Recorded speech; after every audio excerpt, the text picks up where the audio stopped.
Hello, everyone, and welcome to today's webinar titled The Importance of Digital Lab Platforms and Why Bioprocessing Facilities Need to Adapt to Them. This webinar is part of the 5th annual event in the Bioprocessing Virtual Event Series.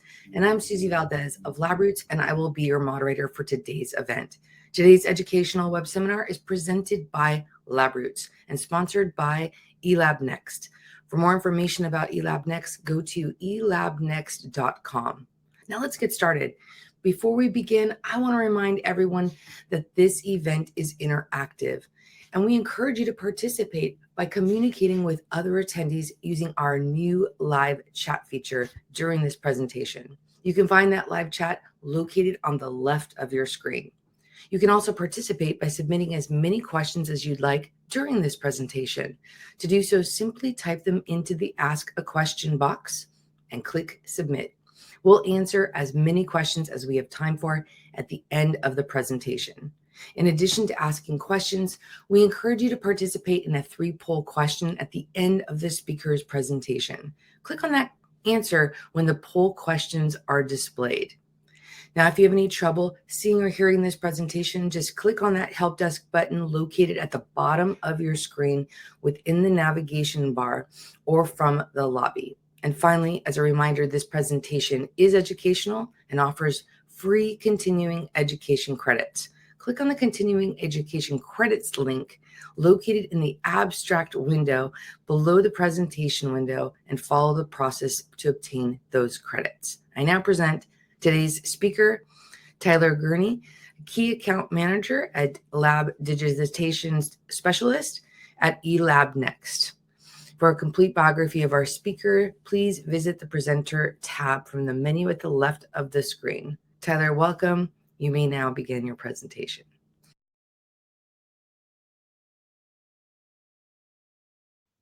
And thank you all for joining my webinar for the Bioprocessing Virtual Event Series.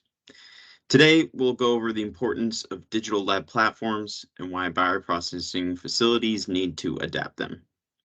By the end of this session, you should have a great understanding of the benefits of using digital lab platforms and why implementing them is of the utmost importance to the success of your bioprocessing facility. Before we get going, I just wanted to introduce myself quickly. So if you didn't already know, my name is Tyler, and I am a lab digitization specialist with eLabNext. eLabNext is a division of Eppendorf, whom I'm sure you all recognize, and we are dedicated to helping companies in many industries across the globe transition to the digital age. I've been with the company for about a year now, but before coming here, I was a manufacturing supervisor for AbbVie in a high-throughput cell culture suite for about 5 or so years. I worked on many projects, including Skyrizi, Adelvion, and Entivio, and I've produced hundreds of successful batches of bulk drug product over my tenure in biotech. Shockingly, I also live a pretty normal life, participating in many extracurricular activities and sports, enjoying time with friends and family, and most importantly, my dog. I'm by no means an expert in one thing or another, but I do have a distinctive perspective on both bioprocessing and digital strategies. And so because of this, I'm in a unique position to offer up a bit of knowledge that I think could be very beneficial to you all. I tell you this all because I think it's important to build context so you get a better understanding of who I am and why I'm here. Okay, enough with the pleasantries. Let's move forward. So today, we'll go over what exactly a digital lab platform is, how electronic lab notebooks and digital lab platforms came to be, and why bioprocessing facilities should make the switch. Just a heads up to avoid confusion, throughout the presentation you'll hear me refer to digital lab platforms as DLPs and electronic lab notebooks as ELNs. Okay, so you're probably asking yourself, what the heck is a digital lab platform? Well, I'm glad you're asked. So a digital lab platform is a web-based software tool that provides a collaborative workspace for research researchers, scientists, and engineers to conduct experiments, analyze data, share findings, and so on. The main components of a DLP are an electronic lab notebook, which typically are used for experiment design and planning and data acquisition and analysis. They also include sample and inventory management, equipment management, protocol governance, instrument monitoring, and connectivities. So to put into simpler terms, a DLP is a workspace dedicated to the organization and management of every facet of the bioprocessing workflow. So let's take a look at how all of the components may look and function within a DLP. So let's start with the ELN and the sample or inventory management side of things. On the left-hand side of your screen, you'll see a snapshot of what a notebook entry might look like, including various data sets, test results, pictures, protocols, samples, you name it, all maintained in digital form. And on the right-hand side of your screen, you'll see a snapshot of what your inventory management system may look like, including maintenance and management of all your storage units and equipment, as well as the samples and/or inventory items within them. Digging down further, your DLP might have a more well-defined space to manage all the metadata for each one of your samples in a well-thought-out and streamlined space. Speaking of equipment, managing individual assets is a chore in and of itself, which I'm sure most of you are aware. So why not have the digital lab platform do it for you? Here you can see how a DLP would be able to organize and structure all the necessary information associated with your assets. So from maintenance logs to validation and calibration cycles, and even managing equipment reservations. Oftentimes, protocol governance and adherence to protocols is a massive undertaking, and as I'm sure you're all aware, can occasionally go awry. So to help with this, many DLPs offer a way to organize and maintain all of your protocols, procedures, and SOPs, including version tracking, protocol sign-off, and automated calculations. And finally, what would a DLP be without the ability to connect to the various hardware and software that is used throughout your facility? Through various processes, DLPs have an almost unlimited range of connection possibilities, including the ability to pull specific data from your instruments into your digital lab platform, and vice versa.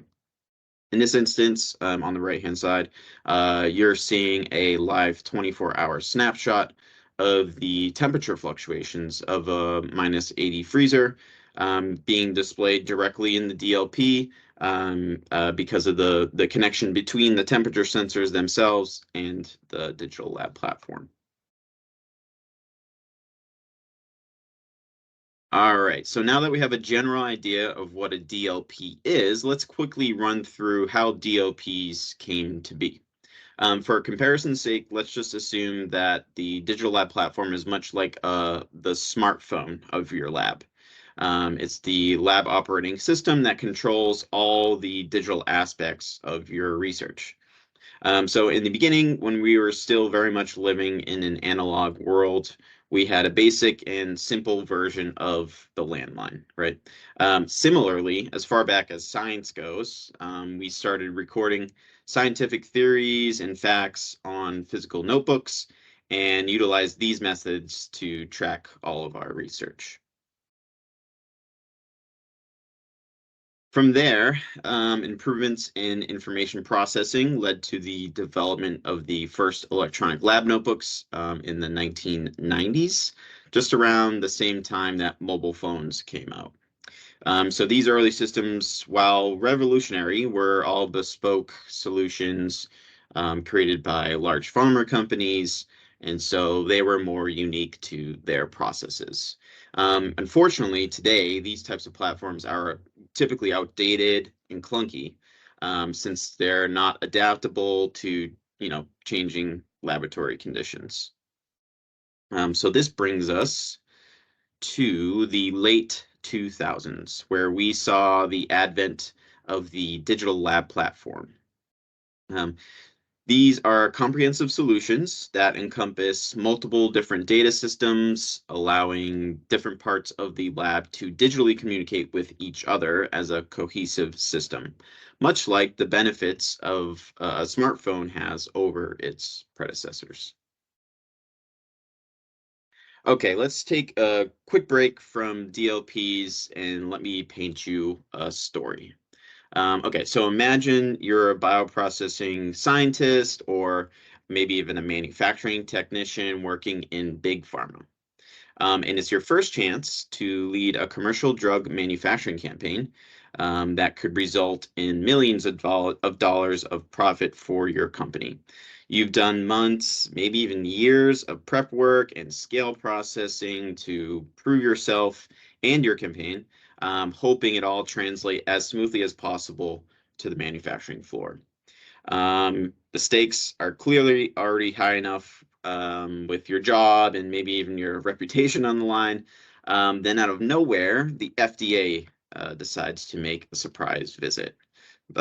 Crazy, right? So the audit process starts with a tour of the manufacturing suite. Auditors make several observations about the untidy and disorganized work environment and technicians not following SOPs or batch records. Then the FDA auditors bring into question the validity and origin of a particular piece of paperwork because it's missing, vital information. You have the original file somewhere, or rather, someone somewhere knows where the original file is. The question is, where is it, and who is that person? Was it scanned into a computer somewhere, possibly living in a data silo? Was it filed away years ago, sent over to your records building? Who knows? Quality assurance is now hounding you for proof of this little piece of paper, and you can't do anything but hope and pray it turns up somewhere. So you search, and you search, and you search, and all you find is nothing. What a nightmare, right? Again, I'm not sure if this story resonates with anyone here, but it sure does with me. Why? Because I actually lived it. I have my own similar version of this story that ended up being a big headache and definitely a lesson learned. And the old saying is, you learn from your mistakes, which holds true in most scenarios. But what if we never even had to make this mistake in the first place? So, why should you care? Well, imagine all of your work, your experimental data, your sample information, you know, lineage tracing, protocols, inventory management tools, all living on one cohesive platform. And if we go back to my story, what if I never had to worry about finding that long lost file from, 15 years ago, and had reports readily available for when the FDA shows up at our door? Well, as you can imagine, with digital lab platforms, you'll have all the tools necessary to remain organized and compliant in any bioprocessing facility. Now, there's a plethora of reasons to switch over to a DLP, but they ultimately boil down to 4 key points. So these are centrality, compliance, security, and efficiency. So let's dive into each one of these a little further. Okay, so first we have centrality. So again, maybe raise your hand if this resonates with you. Has anyone ever heard or dealt with data silos? And if you don't know what these are like the files within folders, within folders, within folders, many layers deep on someone's laptops. And my guess is you probably have. And if you have, you know how frustrating it is to find a very specific, maybe Excel sheet containing raw data through this, giant computational rat's nest. Or maybe, you have an inventory of thousands of samples distributed across, let's say, 20 different -80 freezers, and you're struggling to find the location of a certain, cell line from last year's campaign, let's say. Or maybe You're utilizing various modalities, digital and paper, to keep track of everything, and you're just struggling to juggle it all. Sounds pretty stressful, right? Well, the good news is, again, it doesn't have to be. So from keeping track of projects, experiments, assays, and test results, to maintaining a proper and structured inventory of samples and more, DLPs can be this sort of one-stop shop to keep everything under one roof. So again, no more data silos, no more questioning where a sample is living, and no more juggling multiple organizational tools. On top of this, many DLPs are also cloud-based, meaning you can access your work anywhere at any time. So that's a huge advantage. Okay, next we have compliance. Compliance has been a big part of my manufacturing career. I'm sure it has with yours as well in one way or another. And while you might think you have a decent handle on maintaining compliance, you can always consistently implement tools to make compliance more straightforward and definite. Audit trails and traceability of things like status tags, log sheets, batch records, process changes, etc., are among the most highly scrutinized aspects of an FDA audit. And unfortunately, many facilities can't produce fully traceable change logs quickly or efficiently. So instead of trying to scrounge up this information yourself, let a DLP do it for you, right? Many DLPs on the market offer automated trail capabilities, audit trail capabilities, excuse me. So again, you don't have to worry about updating paper records. Even better, forgetting to update these particular documents is essentially just a thing of the past. Need to find out who did what at a specific date and time? No problem. Just search through your DLP using simple keywords, defined in search parameters to find this exact information in seconds. And let's not forget about adherence to SOPs or batch records. Many compliance issues stem from technicians going rogue or working too fast and missing critical steps of a process. DLPs can be set up with digital workflows by integrating SOPs and batch records together. So this sort of prevents, people straying off from working through an SOP. Also, with performer and witness signatures, they can also be structured to ensure every single step of an SOP is followed. One thing that often goes hand in hand with compliance is security. But what does it mean to be secure in a bioprocessing environment? I'm, of course, talking about the security of your data. So when thinking about your data and protected bioprocessing techniques, you should consider how this information will be kept securely. Luckily, many DLP providers have done the hard work for you already. Whether your DLP is cloud-based or not, you'll want to be sure some or all of the following security measures are in place: a dedicated security team, third-party penetration tests, servers hosted at a site with on-site security, multiple data centers with encrypted backup servers, disaster recovery features, single sign-on, two-factor authentication, user roles and permission settings, and IP restrictions. You'll also want to look for the following certifications and compliances: ISO 27701 certification. This includes the system itself, not just the cloud hosting provider. 21 CFR Part 11 compliance, GDPR compliance, GXP compliance, HIPAA compliance, and maybe in FedRAMP compliance. So again, your data is only as secure as the system that is hosted on. So be sure to do your homework and definitely make this a priority.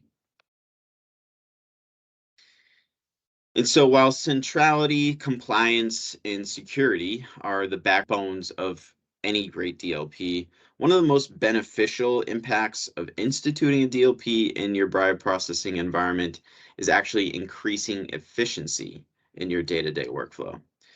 Let me ask you this. Aren't you sick of wasting time looking for something that's undefinable? Don't you wish you could automate basic tasks? think about everything you do through the average workday, right? Maybe this includes searching for reports or files, or looking for test results, or maybe even searching for those samples through your -80 freezers, checking inventory, stressing out about compliance, organizing the manufacturing or lab floor, and so on, right? Does this take up most of your day? My guess is probably yes. Well, at least that's, how I felt anyways. So when you lack the proper tools to do your job efficiently, much of that burden actually falls back on you, whether or not you want it to. Great DLPs actually make your life better and the lives of your colleagues better. And I mean your actual life, not just your work life. After all, if your work life is more efficient and better organized, the rest of your actual life will be that much better. So here are the key takeaways from this presentation. DLPs serve as a central location for your entire workflow, offering a better way to manage your information and data. DLPs also have many processes programmed internally to assist with compliancy. When thinking about your data and protected bioprocessing techniques, you should consider how this information will be kept securely. And when you lack the proper tools to do your job efficiently, much of that burden falls back on you. So if there's one message that I could have you take away from this this webinar today, it's that the best way to make your bioprocessing workflow more organized, compliant, secure, and efficient is to take the initiative and transition over to a digital lab platform. So I want to sincerely thank everyone for being here today. I hope you've gained some considerable and beneficial information. And with that, I'd like to open up the floor for questions.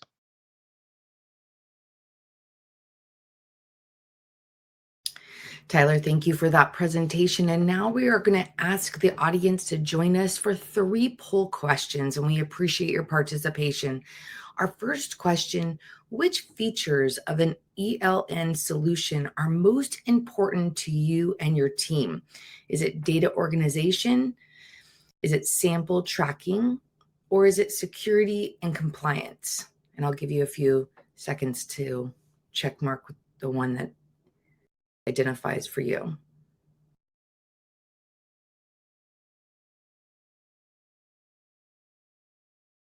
Okay. Our second question is: on a scale of 1 to 10, how likely are you to consider implementing an electronic notebook solution in your lab? Is it 1, no thank you, 5, this seems interesting, or 10, sign me up?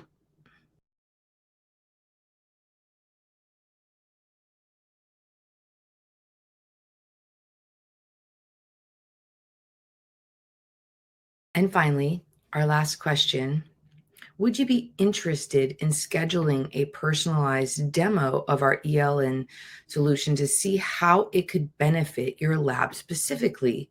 Yes, please. Or nope, I'm all set.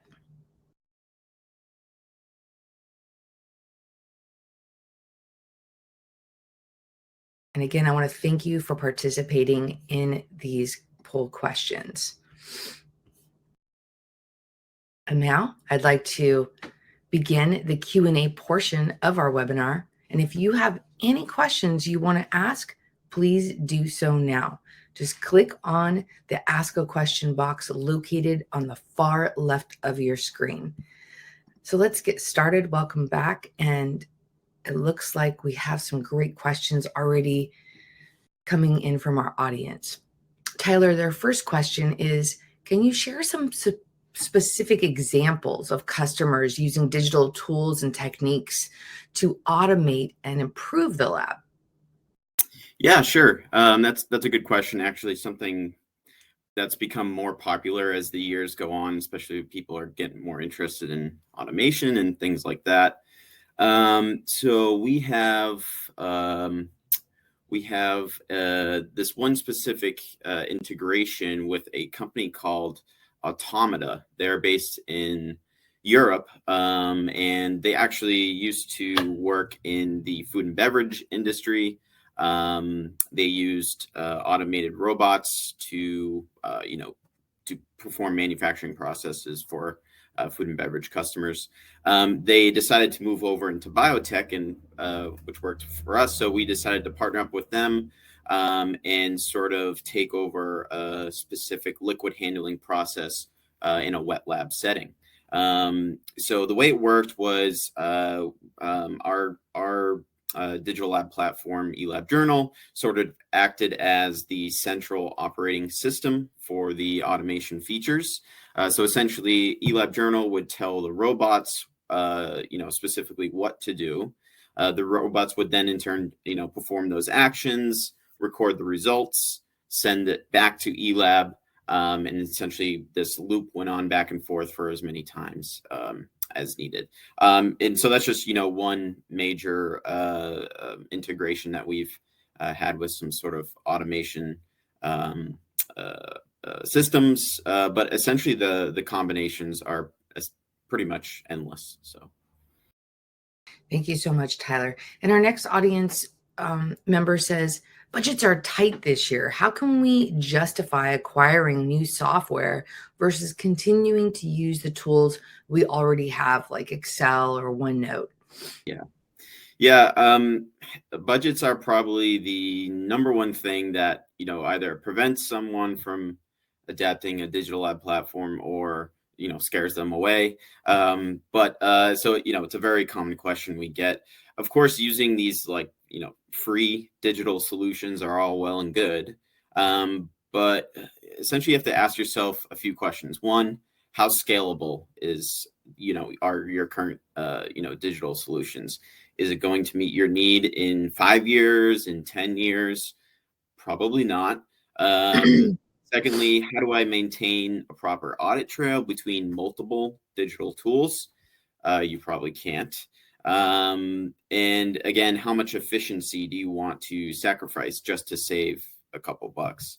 And so I understand people are resistant to change, especially, if something is working, fine enough the way it is. But I think you'd be really surprised at, how beneficial something like a digital lab platform would be, and how affordable it is compared to, consumables or even equipment that you buy on a yearly basis. It's fractional as far as pricing goes compared to that. And if you think, just as an example, right? Let's say you're using a digital lab platform to manage your sample inventory for your, freezer bank. The amount of time spent, searching through your freezers, not knowing where your samples are, in turn, sort of wears on the compressor, the freezer. All of this just wastes energy and ends up, racking up maintenance bills. So all of that can be saved just by using a digital lab platform to manage your sample inventory. So just one example of, how that you can start thinking about budgets in that way. Thank you so much. And we have some other questions coming in. Our IT has strict rules about new software and data security. How do you address these concerns? Sure. Yeah, I mentioned in the webinar that most DLPs have a lot of strict security regulations that they need to abide by to begin with, right? Now, I would say like 99% of the time, these security certifications cover pretty much every need as far as, data security goes from an IT perspective. But if your IT teams is still very adamant about, having control over the data or just control over the process itself, there's always an option of an on-premises installation. So this would be the digital lab platform would be essentially installed on your internal server, and that would in turn be controlled and maintained by your IT team and not, the vendor company.